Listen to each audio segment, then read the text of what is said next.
It's my pleasant duty to welcome, on behalf of Trinity College and on behalf of the Department of Irish, to welcome our speaker, to welcome distinguished members of the School of Celtic Studies at the Dublin Institute for Advanced Studies, also undistinguished members of the same institution, attendees at the Tunnel yesterday, today and tomorrow, and non-attendees and the general public. You're all very welcome here tonight. Sounds like a cliche, but it is a particular pleasure to introduce our speaker tonight, because he won't mind me saying I hope that he and I are of the same vintage, and in our careers our paths have met. I won't say crossed, but they've met several times.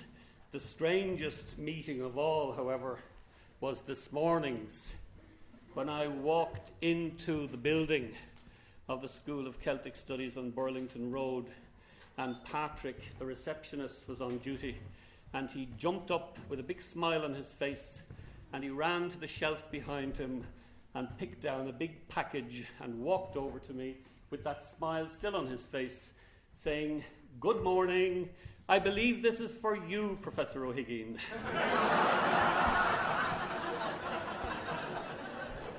And I was obliged to respond, no. The man of whom you speak has a finer head of hair than the man to whom you are speaking. He doesn't need much introduction. He is Professor of Modern Irish in NUI Maynooth, as you all know, but he, as a scholar, he's by no means limited to the area of modern Irish scholarship. He is at home, equally at home, with, on the one hand, Old Irish nasalizing relative clauses and the figura etymologica, as he is with the dialects of Gaeilge Chonamara. He is as happy working on the Ruairíocht or Fíneocht or place names as he is working on the correspondence of Morton O'Kine or the Sammlung von Texten aus Korn i Gunta na Gaillimhe. As a detective, he's your man if you want to track down lost or non-existing population groups like the Gavanrud, or if you want to follow the career throughout the ages of heroes like Fergus MacRoy, or if you want to trace the fate of a manuscript caught up in political dynastic fighting between the O'Donnells and the O'Connors in the 14th century. He's the editor of a new series, the Codices Hibinenses Eximii, the first volume of which was launched last night on the same Leabhar na Híre. And he's also an editor of, or on the board of Nua Uchlár na Gaeilge in the Academy. He has, therefore, many strings to his bow and many feathers in his cap, but there is only one Ruairí Ó hUiginn.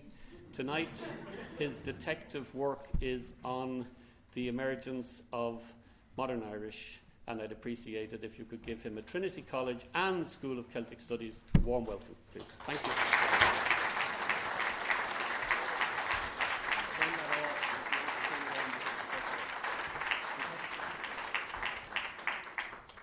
Well, good morning, Matt, Damon. As a word, chríúil sin. Tá má fíorhuach go scoileáin Chéilte agus gon stúrthar as cuireadh hort gom lecht na bíana seo hort onar nach beg. Agus ní luma ná sinna tá má buch ríbse lochtéisite as teachta láthir an seo locht. In thanking Damon for his very warm welcome and the School of Celtic Studies for according me this honour, I should say it gives me I approached a lecture in Trinity College with a mixture of pleasure and trepidation. Trepidation because quite a lot of what I say has been inspired by or is based on work carried on out by scholars of this college, past and present.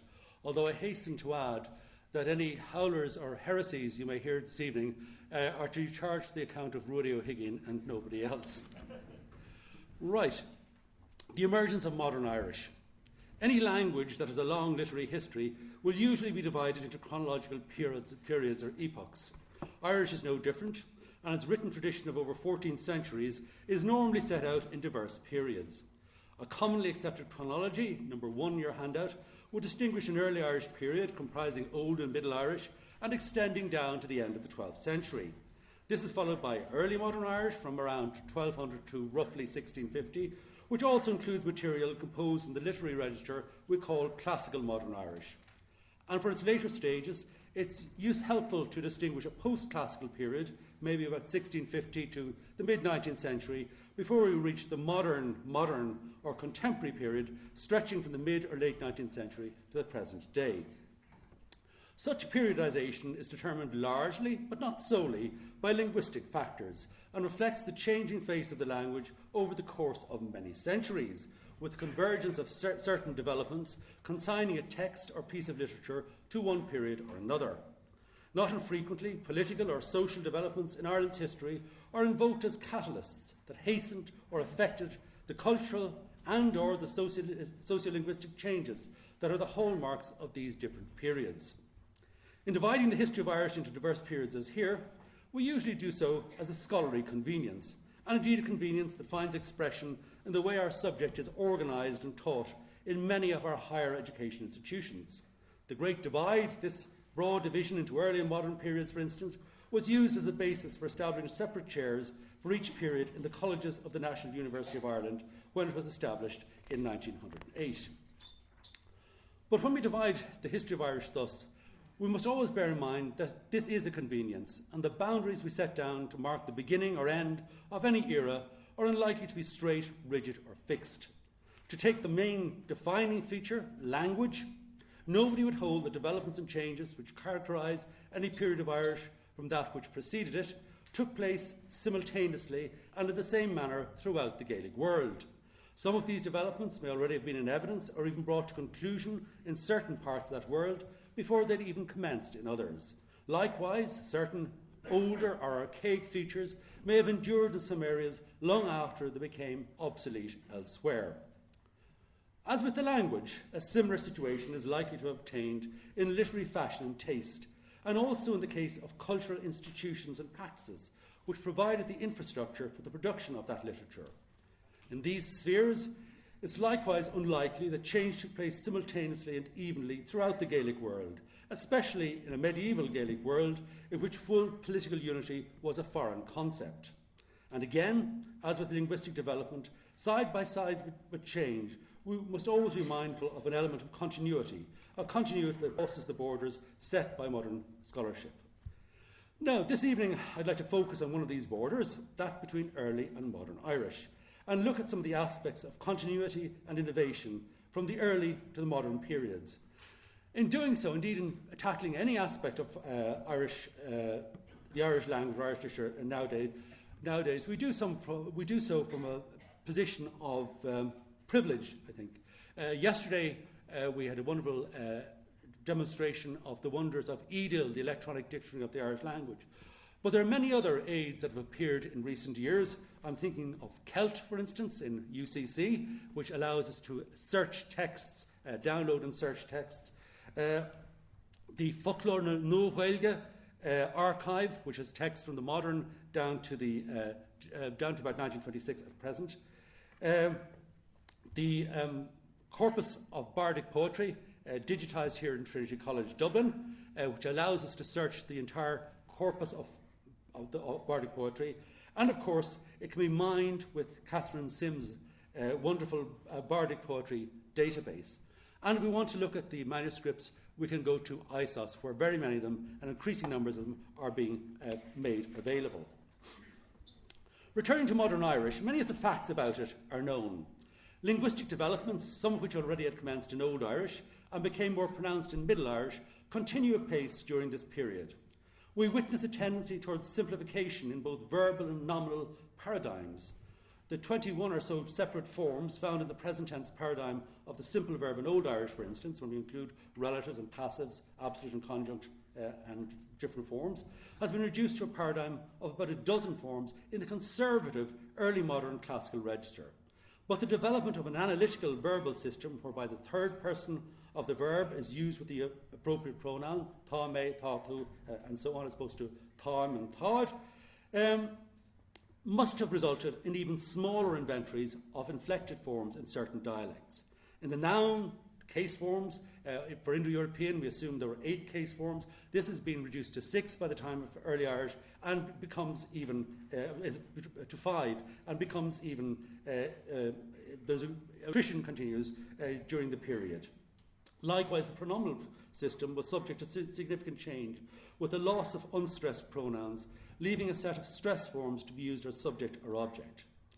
It is probable that this had already been brought to completion before the modern period, and though we still find infixed pronominals in text of our period, they seem to be a feature of literary style than part of the living language.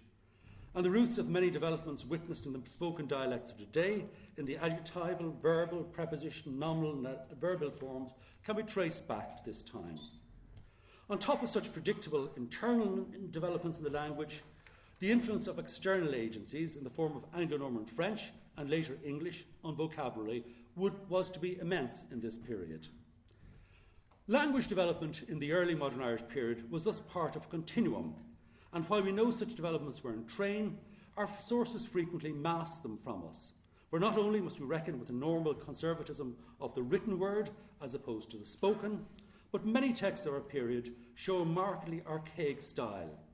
This can range from superficial stylistic archaism, such as the use of preverbal ru for the to mark the past tense, ranging from this to the sophisticated extremes of Louis O'Clair's hUiginn, composed in the early 17th century, and one of a number of O'Clair texts to show a style that includes many features of the language obsolete since the Middle Irish period, some 500 or 600 years previously. While certain literary or historical or quasi-historical texts, such as the O'Clair compilations, appear to have lent themselves to varying degrees of linguistic pastiche, there are other types of text where such stylistic flourishes would not have been appropriate, and they give us what is probably a more accurate picture of language development. Here I'm thinking in particular of translation literature, some of the medical texts, or other texts such as the Book of John Maundeville in translation 1475, which is quite modern in its syntax and structure.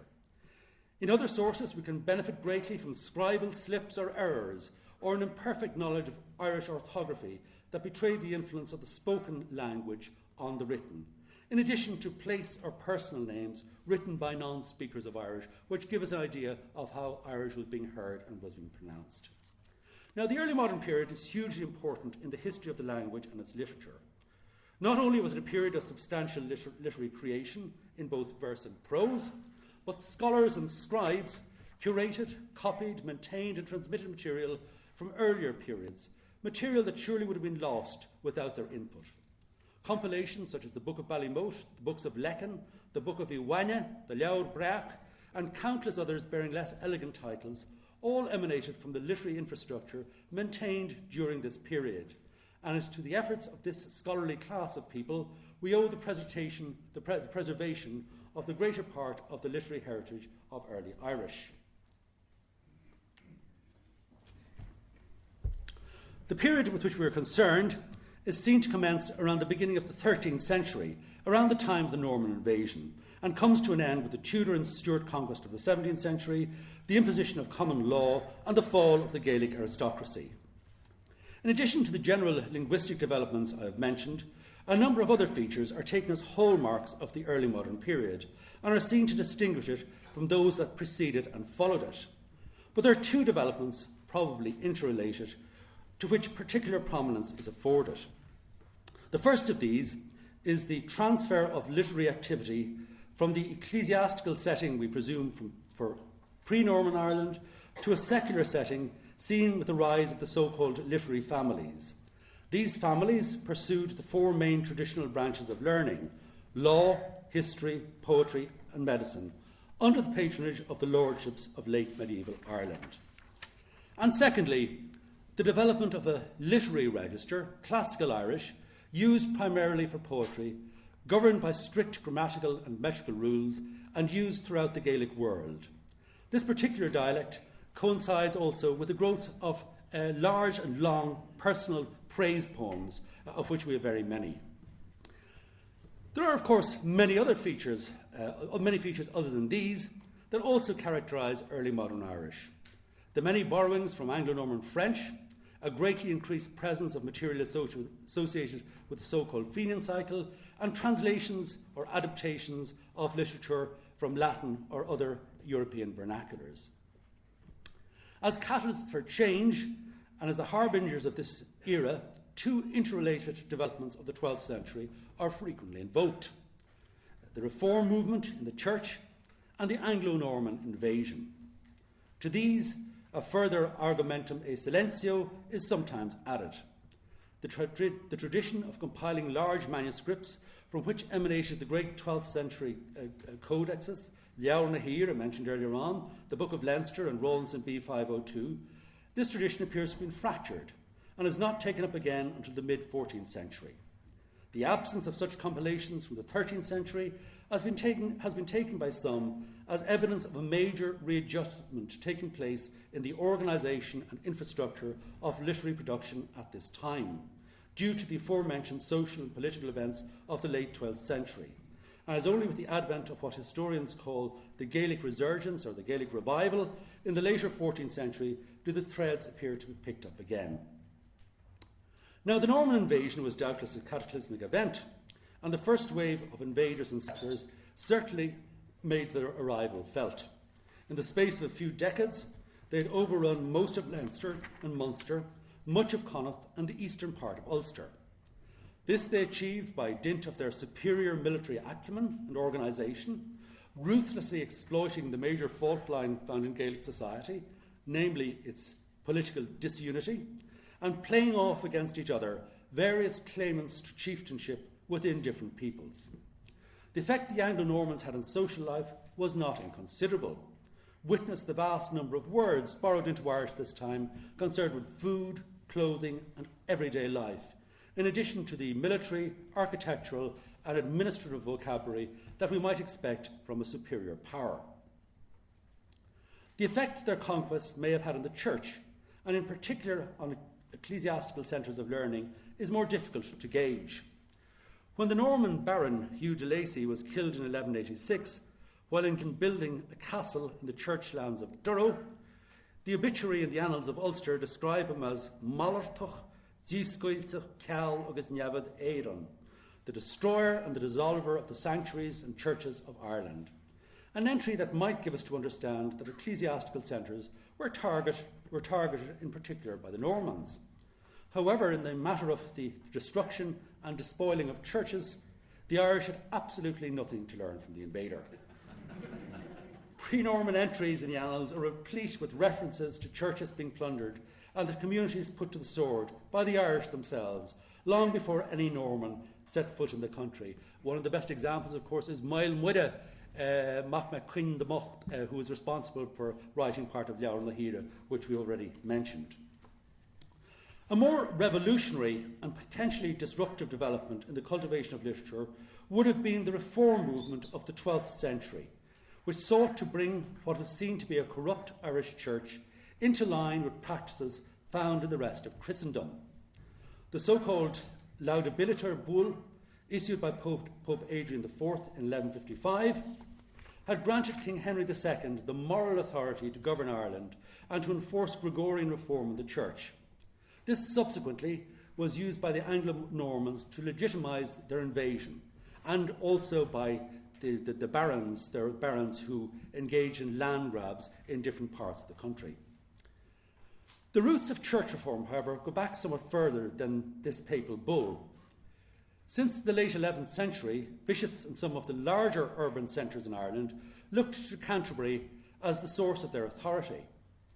Reports back to Canterbury pointed to manifold irregularities in the organisation and administration of the native church and in the behaviour of the supposedly Christian aristocracy and people to which this church ministered. episcopal consecration, simony, and a tolerance of native marriage customs which allowed polygamy or multiple marriage and divorce, and ignored all church teaching on affinity and consanguinity, were particularly targeted, as they were seen as firm evidence of the Irish being a degenerate and barbaric people, a commonly held and racist view that later was to find its clearest expression in the writings of Giraldus Cambrensis. As is well known, in the 12th century, a series of reforming synods had been established. The first of these at Cashel, 1101, was followed by those of Rathbrazil, 1111, Kells, 1152, and again at Cashel in 1172. These synods attempted to address the concerns of the Gregorian reformers and, among other things, reorganised the diocesan structure of the Church. In tandem with this, houses of the continental religious orders were established in Ireland. The first of these, the Cistercian House of Mellifont, was established in 1141 and was quickly followed by other foundations, including a daughter house in Boyle, County Roscommon, from which further daughter houses were established west of the Shannon. Subject, or supposedly subject to the rule of Bernard, they presented a different model of ecclesiastical organisation to the native one. Other orders were to follow on the heels of the Cistercians. Now, the reformers had mixed success in attaining their goals. Their attempts to change native marriage practice was an abject failure, and such practices endured until the fall of the Gaelic order itself in the 17th century. On the other hand, the reorganisation of the church on diocesan lines was carried through with success. How the reform movement might have impinged on literary activity in ecclesiastical centres is a moot point, but it is unlikely that any changes it may have instituted in this sphere took place in an even manner temporally and locally. Within the church organisation, we have evidence that things did not progress as smoothly as the reformers might have wished. Already in the early decades of the 13th century, less than 100 years since the advent of the Cistercians to Ireland, reports were received of widespread disorder and abuse within many of their houses. Attempts by visitors to address such abuse were met by firm and sometimes violent resistance, especially in the houses associated with Mellifont Abbey. To address this so-called Mellifont conspiracy, an Englishman, Stephen of Lexington, arrived as investigator in 1228, and in his well-documented visit to houses of the southern and some of the northern provinces, he had to report that accounts of manifold abuse were true. While some houses were orderly, others had lapsed completely, and in addition to the vices of simony, failure to observe the rules of celibacy and abstinence, drinking to excess, he found to his horror that many members of the communities were speaking Irish. To effect change and reform, Stephen, after much difficulty, was obliged to expel members, especially of Mellifont, and to assign Mellifont and other Cistercian foundations to the control of continental mother houses. Now, if such radical action was required to bring order to the continental religious houses, the flagship of reform, less than a century after their foundation, one may wonder how matters stood in the pre-existing Irish monasteries. It probably would not be excessive to suggest that many of the pre-reform vices, including widespread laicization, survived strongly in many of them.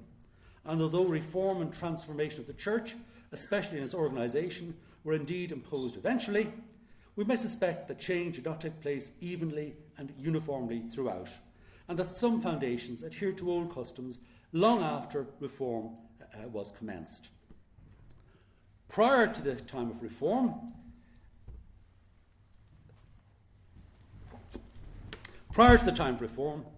we know that literary activity was carried out in many ecclesiastical establishments found throughout the country. During the course of the early modern period, however, such activity moved to centres of learning run by lay literary families. That this development took place is not in question, but there are issues concerning its chronology. Robin Flower suggested many years ago that this change was effected through the conduit of lay church functionaries who straddled the ecclesiastical and secular worlds, a theory that subsequently was developed by Pruntius McConnell. Crucial in this regard Crucial in this regard was the position of the archini, administrators or heads of church establishments who would have been drawn from local lordships, the patrons of the church. That the position of the archanach was a significant and important one can be seen from the great number of annalistic obituaries for archini of different monasteries. Several of these obituaries attest to the association of such functionaries with learning, and item 3 on your handout gives a small selection of such annalistic entries from the Annals of Ulster and the Annals of the Four Masters. So, on one hand, it's noted that these people are archinig, but they also are masters of learning in some way. Doubtless, there are others whose role in the production of literature is not recorded in notice of their deaths. Albert MacCusha of Ross Allither, who died in 1016, and whom we know from other sources was as a very significant poet, is a case in point, number 4 on the handout. His obituary doesn't make any association with literary creation, and the names of many anonymous authors of Old and Middle Irish compositions may quite probably be found in such obituaries. On the other hand, there are obituaries of poets, scholars, and other men of learning for whom no ecclesiastical associations are made. Such associations, however, are assumed on the basis of the person's name, or by the person in question belonging to an ecclesiastical family, or more often than not, however, our assumptions are made on the basis of a preconception that all literary activity prior to the advent of the Normans had to take place in ecclesiastical centres. How justified this is a moot point, especially as we move through the 11th and 12th centuries. Should we assume, for instance, that 3 members, probably 3 generations, of the O'Carra family, whose obituaries are found between the years 1067 and 1131, number 5 on your handout, are all ecclesiastics, lay or otherwise. These obituaries are a testament to the dangers of dabbling in poetry. All 3 of them suffered apparently violent deaths. But are we justified in assuming they're ecclesiastics, lay or otherwise? Each is described as Olaf Connacht, professor of Connacht, and the obituary of the third suggests their calling was poetry. The latter, named as an Fear Don O'Carra, died in the course of a battle between Connacht and Munster in the company of the son of Cuchonnacht O'Conchobad, a member of the ruling dynasty of Connacht. These people, presumably, are forebears of an A. Ulvar O'Carra, author of a poem in the Dinhanachas, and probably of another composition that sets out the rights and privileges of the MacDermott family of Moyle-Lurrug in County Roscommon, and he probably belongs to the later part of the 12th century. But no ecclesiastical connection is made for them. Many other prominent literary people of this time have similar profiles. In the context of the 11th and 12th centuries, however, it may not be helpful to think of a black and white ecclesiastical secular opposition. We have the church, on the one hand, as a physical entity, encompassing libraries, scriptoria and schools, in addition to buildings that had a devotional function. Then we have the people who populate the church, ranging from ascetic, probably and deeply devout clerics, through married career clerics, to lay administrators and functionaries, some of whom may be more of the secular than of the spiritual worlds.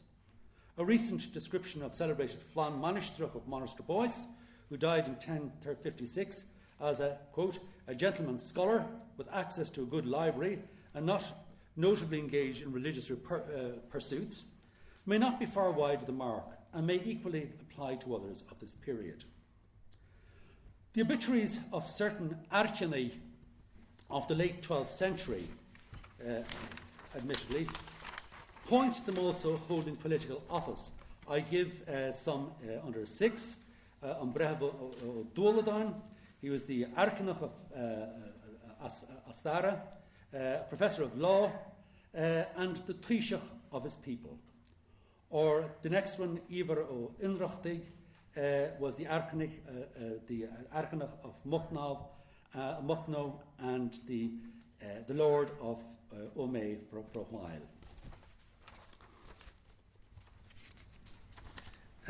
Here And the third one, Moilisa O'Dala, he's referred to as one of the celebrated family.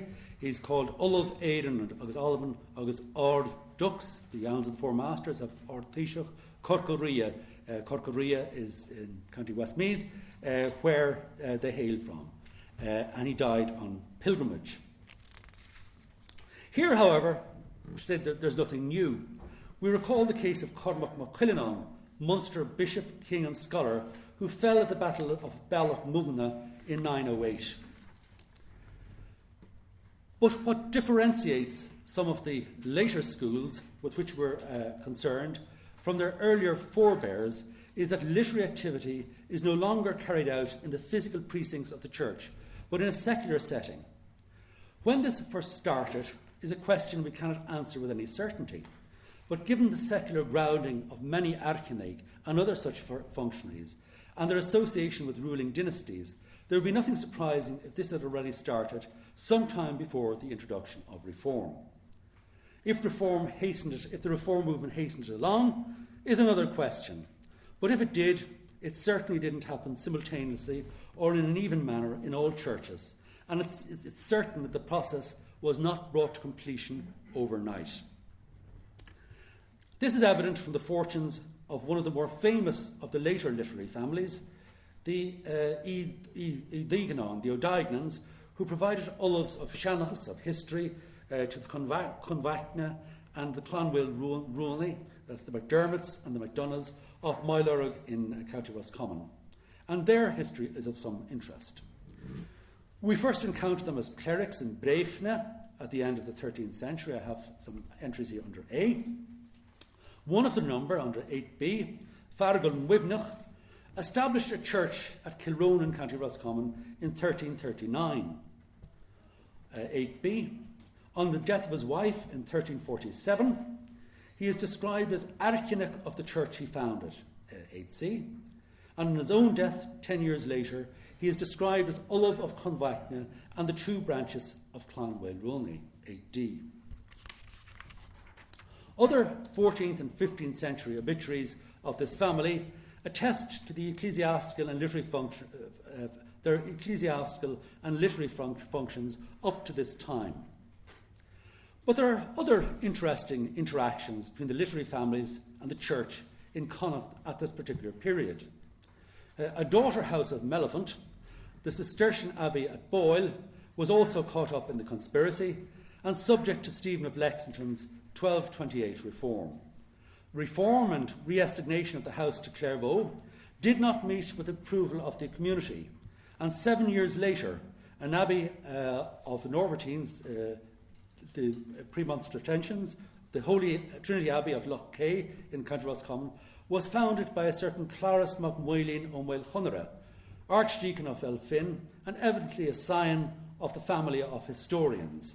And founding this church, he attracted, it would appear, some of the disgruntled community from neighbouring Boyle. Another family of historians, the aforementioned O'Diagnans, were later become associated with the annals that emanated from that same Holy Trinity Abbey at Loch Kay. Nor were the Húiginn unique in their secular interests. Pruntius McConnell has drawn our attention to several 15th century obituaries for members of the O'Breislein, the O'Lunnin and the O'Fialine families, lawyers, historians and poets respectively, who also were archenig of churches in the Maguire lordship of Fermanagh. This is handout number 9. And as late as 1541, Ruairí Ó, Archdeacon of Clogher, was adding entries to the annals of Ulster. His case is of particular interest, not only that we find an ecclesiastic engaged in traditional historical scholarship, but also the fact that he belonged to a family of medics. This is also evident in the case of the O'Lunnin obituaries I've given you here, handout 9, A and D, which attest to the deceased, in each case, having expertise in more than one branch of traditional learning, although not necessarily as the professional appointee of a lord. and reminds us that the obituary of Flann Monastirach in 1056 himself credits him with expertise in wisdom, literature, history, poetry and science. These entries are of interest, for contemporary obituaries from other areas in Ireland record the death of literary figures who would appear to have no associations with the church.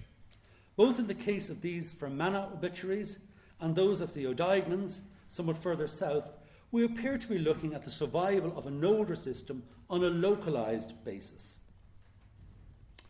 While emphasising a degree of continuity in the organisation of literary infrastructure, and indeed in work carried out by the hereditary families of historians and lawyers, we don't wish to infer that change was not taking place. It would be strange if it were not, but it would be equally peculiar if change were to have taken place uniformly and contemporaneously throughout the Gaelic world. Just one other item of this continuity I wanted to mention, it's just an example, is in number 10 in your handout. In the early Irish period, we know that tales of the Ulster cycle, some of them were being re-edited and rewritten. And we find the same process being carried on in the early modern Irish period, a type of continuity. For instance, Táimbo Cuilne, recension 1, if we carry out the literary archaeology on the text, we find as many strands being worked at various different periods. Then it's re-edited in the Book of Leinster, and then we have the later Stowe version. Or a tale from that particular, an episode from that particular tale, the fight between Fardia and Cuchulainn, circulates later in the early modern period as a death tale, the death of Fardia. Or Tuchtfort Evra, for which we have an 8th century, an incomplete 8th century version, is redacted and re-edited again, probably in the 11th century. And then later on in the early modern period, part of it is modernised as Fólam Cuncullen. And other tales follow through the same way. So this is something that was going on.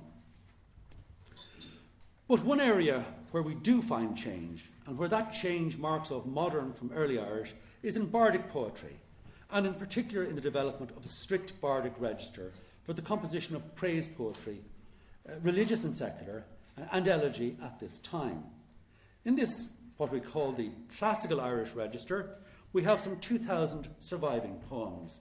And even though we know that this is but a portion of those once in existence, it still represents one of the most substantial bodies of Irish literary creation to have been transmitted to us. The origin and development of this type of verse has been the subject of no small amount of study and comment. The latest such study, that of Professor Padraig Ó, appears in an essay in a book that's to be launched later on this evening. And I'm very grateful to Padraig for allowing me to have an advance copy of his essay, and my debt to him will be obvious in what follows. There are many questions to be asked about the origin and development of this literary register. I'm not going to be able to provide answers this evening, but I would like to look at some of the points associated with it. I think there are 4 very important points we should consider with regard to classical Irish poetry. So language, metrics, content and patronage. Linguistically, this classical dialect has been seen to be an amalgam of forms from the spoken language current at the time it was established, and forms that are clearly quite older.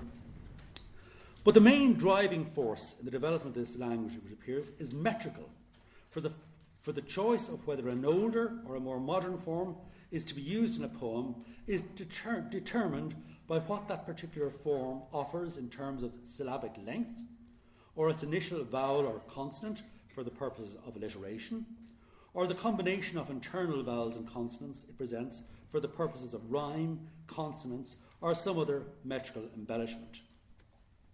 Now, the practice of using side by side older and newer linguistic forms to satisfy metrical exigencies was not new in Irish.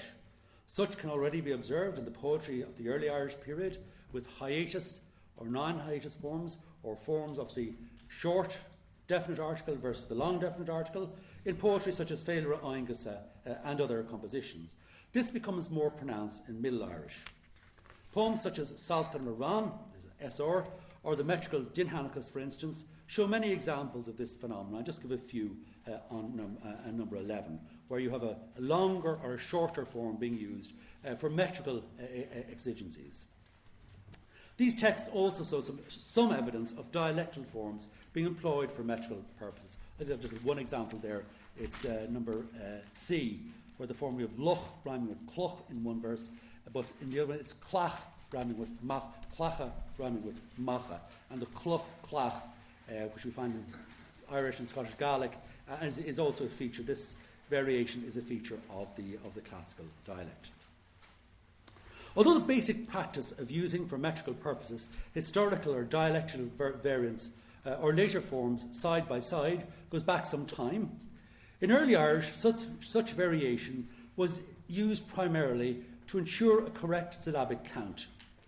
In the course of the Middle Irish period, however, metrical requirements became progressively more complex, and as Brian O'Keefe has shown, ornamentation such as internal rhyme, extensive alliteration, and other features grow exponentially during that period, sometimes reaching or even surpassing standards found in the later classical or the Dáin Díreach style, but not in a sustained manner.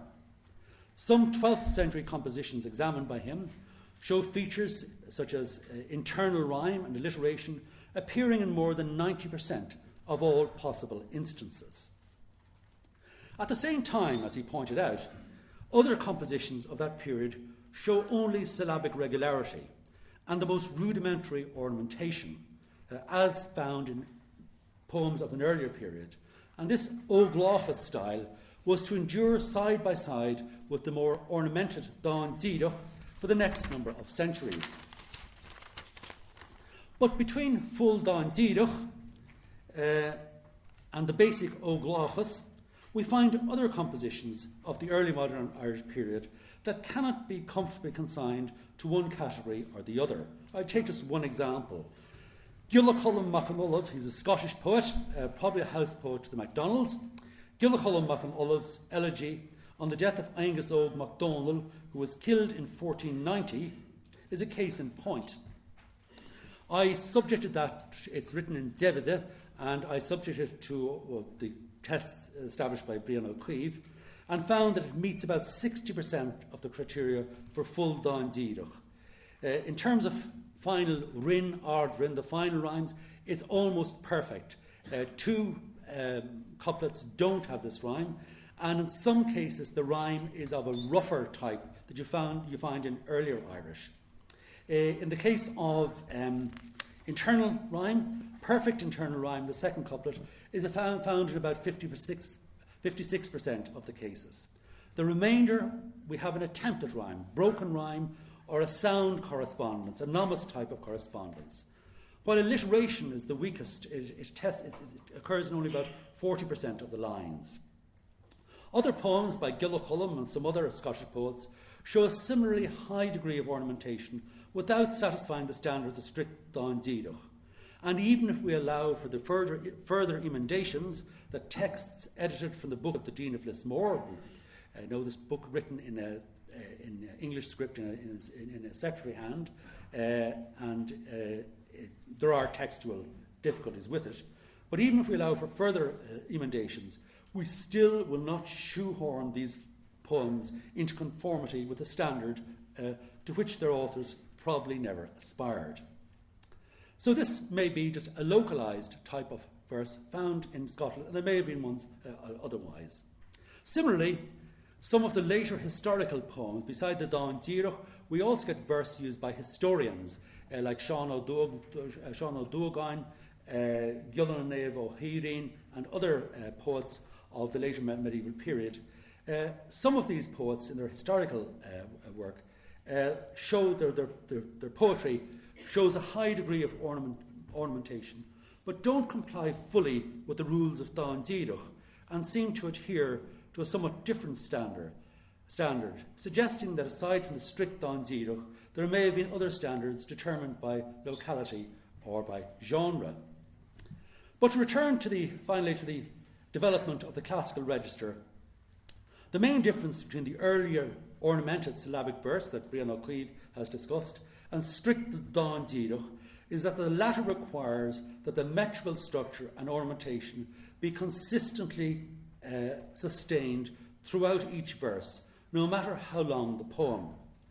This calls for no small degree of flexibility in poetic language to accommodate such metrical demands, for in some metres in Dán Díreach style, practically every stressed word has at least one metrical function. So if you pick a word, it has consequence. You must think of what this is going to rhyme or alliterate with, or maybe do both. It is clear, however, that the metrical rules that govern strict Dán Díreach didn't emerge from a vacuum. O'Keefe's work has shown that quite clearly. Given that many of the metrical embellishments were being used extensively in late Middle Irish period, it would have been a logical and maybe not a huge step to attain consistency, tightening the rules to ensure the exact same pattern being used throughout the poem. On the other hand, establishing a literary dialect that would have been able to accommodate and satisfy the complex metrical demands that would have been made might have been a more daunting challenge. And while we have seen that the basic principles of mixing old, new and dialectal forms for metrical purposes were already established in Middle Irish, the grammar of Classical Irish differs in many respects from that of the late Middle Irish period, and many features of the earlier period would not have been tolerated in the Classical dialect. Now here, Brian O'Keefe didn't do this, but I looked at I looked at one of the compositions from the late 12th century, from the 12th century, that satisfies 90% of the criteria for Dán Díreach. It's a poem on the birth of Éireann Mo Gabhráin, edited by M.A. O'Brien in Éadú, and just looked at of the linguistic forms and checked them not in the Irish grammatical tracts but against Damien McManus's database, and find that most of them are used by other poets of the period. So it seems to make sense that if the metrics were becoming more demanding and making demands in the language itself was probably also responding to this, and the poets may already be responding to this as well. In his analysis of this bardic dialect, Brian O'Keefe identifies a number of linguistic constituencies in its makeup. He speaks of older forms that survive dialectally, other variant dialectal forms, modern speech forms in general use, and an admixture of archaic or obsolete forms. His analysis emphasises the spoken language of the late 12th century as the bedrock for this new standard.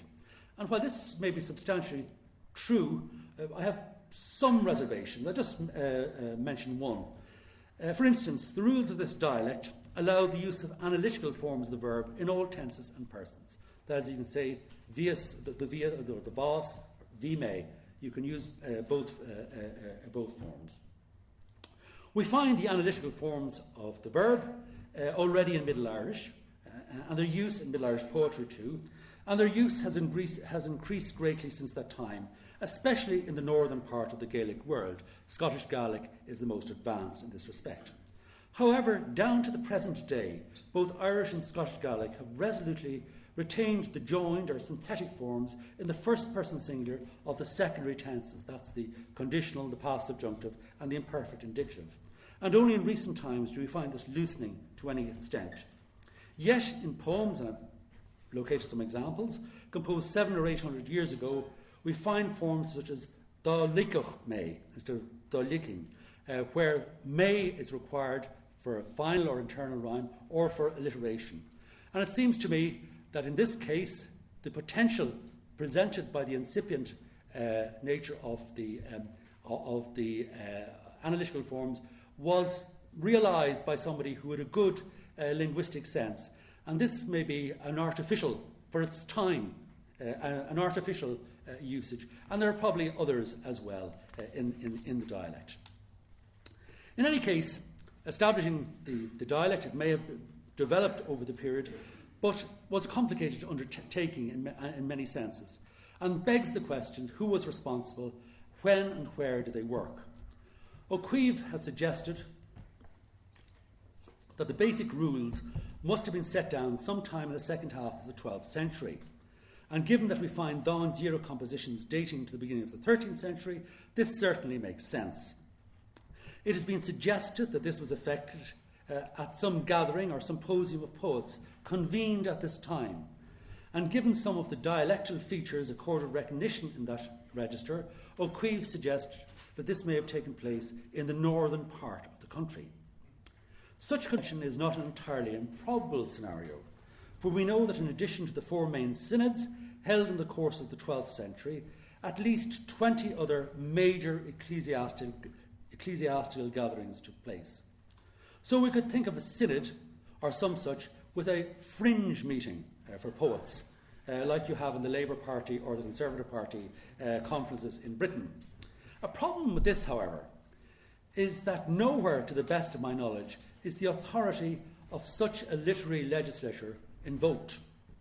In view of this, Catherine Sims has suggested that the model may have been one of imitation, that is, that the style may have developed among certain influential poets and copied by others. Here she points to the case of the O'Donnell family, of whom we have obits for 6 members prior to 1200 AD, and 2 members of which were among the most prominent, if not the most prominent, poets of the early 13th century. Pruntius McConnell, in turn, has pointed out that the 2 suggested scenarios, a meeting of poets and imitation, are not mutually exclusive. And if I interpret his remarks correctly, it would be possible to think of the revised rules that form the basis of classical Irish originating within a bardic family or in the teaching of a single school, then being practised by influential poets and subsequently being imitated and adopted by others. Where this may have taken place is uncertain. Of the 100 or so poems that date from the 1st century or so of our period, many are anonymous. But we have a not insignificant number of poems attributed to 4 poets, Donnacha Mór O'Donnell, Muriach Alban O'Donnell, Gulabrid de Macconmide, I list them here, Gulabrid de Macconmide, and a poet known as Gulabrid de Albanach. Of their backgrounds, the Ghalla, as we've seen, hail from Westmeath, Macconmide probably from Mid-Ulster, while there's some evidence to suggest that Gulabrid de Albanach actually came from Scotland, rather than being an Irishman who had been fostered there. With the exception of the 2 Ghalla, this information doesn't point to any one area, but these poets are unlikely to be in the first generation who adopted the new style. If we try to follow the money and see which patrons were paying for the compositions, a somewhat, though not fully clear picture emerges. As Pádraig Ó Machan has pointed out, a sizable number of poems were composed for the ruling dynasties of the Crochuid of Connacht, the HUiginn of Munster, and the hUiginn of Thomond, and the hUiginn of Ulster, of Donegal.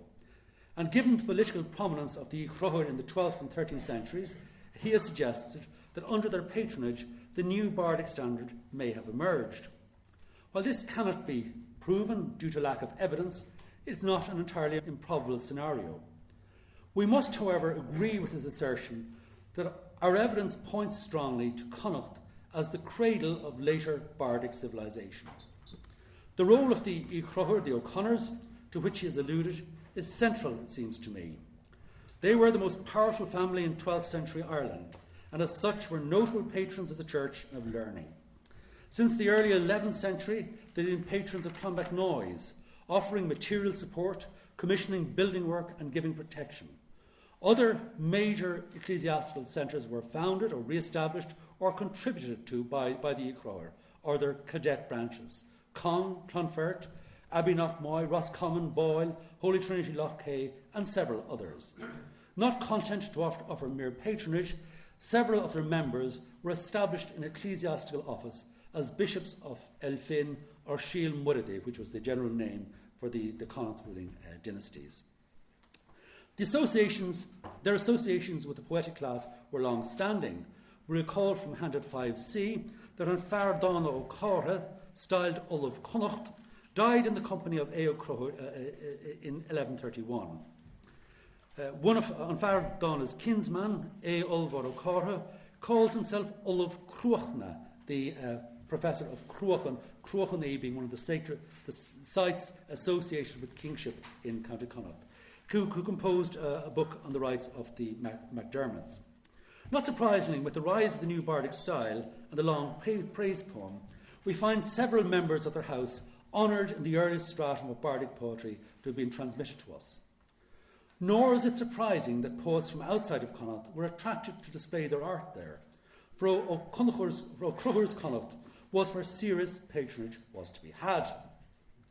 One of the poets so attracted was Donogh Mór Dála, whose output is primarily religious, and this raises the interesting question of whether his poetry was composed in a personal capacity or if it represents a further instance of religious patronage, that is, the commissioning of religious art on the part of the Uachtaráin, well-known patrons of the church. And on his death in 1244, Donogh was interred in the Cistercian Boyle Abbey. A further question to be raised about early modern bardic poetry is the Scottish dimension, for not only do we have a prominent poet who apparently hailed from Scotland, but we also have some 12th century poems composed in honour of Scottish patrons. While this may seem at first sight incongruous, we should recall the strong cultural links between North Connacht and Scotland in the early modern period, established primarily through Gallogly, but the first Gallogly that we know of, I think, are attested from the middle of in Ulster, from the middle of the 13th century, but there is some evidence that the contexts go back further than this. A rather neat illustration of the connection between Scotland and North Connacht can be found in the so-called Glenmassan manuscript, a manuscript written about 1500, which may have been copied from an exemplar written in 1238. This volume contains two modernised or reworked tales of the Ulster cycle, Eachlana Isneach and Táin Bó Fliddish. And whether we take them as a long composite tale, manuscript is missing a leaf where one ends and the other begins, whether we take them as a long composite tale or as two items, there is no doubt that stylistically, linguistically and thematically they're of a piece. And I don't think a 12th or 13th century date would at all be out of order for this. Now, one of the very interesting features this particular manuscript shows is that on the one hand, in the story of the family of Isneach, we remember the old Irish tale, the death of the family of Ishlin, that the Deirdre, her lover, and his two brothers fled to Scotland. But life in Scotland became miserable because the King of Scotland desired Deirdre, so the negotiation returned to Ireland to meet their doom. In the later tale, however, Deirdre loves Scotland. She's very reluctant to leave. And in a poem, Invan Tír in Tír Hall, Dear is the country that lies to the east, she names several places, well-known places, in Argyllshire. In a later part of that text, the Táin Bó Fliddish, we find lists of names from County Mayo and Sligo in North Connacht. So whoever wrote this tale, or the two tales, was familiar with both places. And there are other examples of this, as been shown by Donald Meek. The material associated with Cruachan, with Cairn Free, was also transmitted to Scotland, where it entered the ballad tradition there. If the O'Connor dynasty took a lead in the patronage of this art form, their neighbours or rivals followed suit and imitated. We have 6 poems in honour of Donogh Cairbrach O'Brien of Thomond in Munster, whose epithet, Cairbrach, suggests he was fostered in Cairbre in Sligo, the heartland of the O'Connors, where he may have acquired a taste for this literary form. Likewise, the O'Donnell, the hUiginn to the north, on the rise in the early 13th century, start patronising the church, much in the same manner of the O'Cruthers earlier, and investing in literary tradition, even engaging the services of the learned hUiginn family from Ardcarna near Boyle as professors of history, and further acquiring the services of Giulabreed Macconmee, one of the most celebrated of the early poets, to sing their praises. 2 of his compositions serve neatly to show the progression of the old to the new, with the emergence of the new bardic style.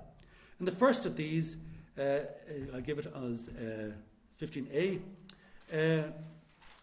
his opening line carries the echo of the opening line of a long historical poem attributed to Flann Monastery, but there are other attributions as well. And a later historical poem in the same vein by Sean O'Dogan also carries this echo. I have these in 15a in the handout. Giulabreed's poem, however, commences with the historical and then becomes a paean to his patron Neil O'Garmladig. Likewise, Flan's long catalogue poem in praise of Kinnell Cunnell, Cunnell Quingad Clunin Yale, is echoed in the opening line of Gillabree's poem, which again develops into a personal praise poem and is directed to another patron, Will Hachlin O'Donnell.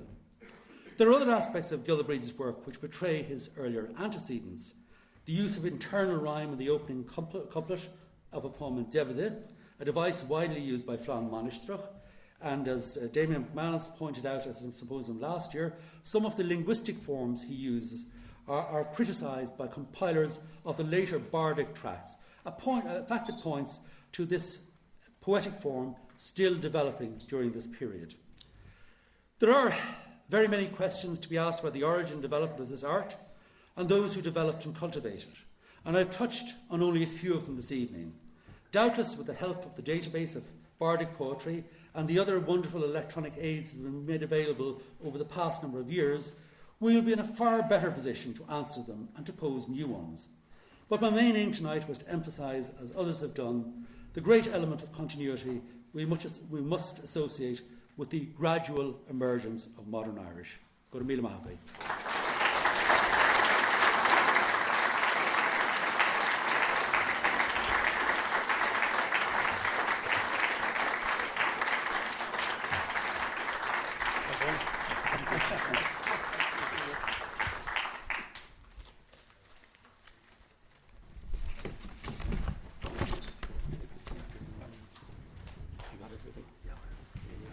You probably still have that on. Yeah, I'm going to turn that up.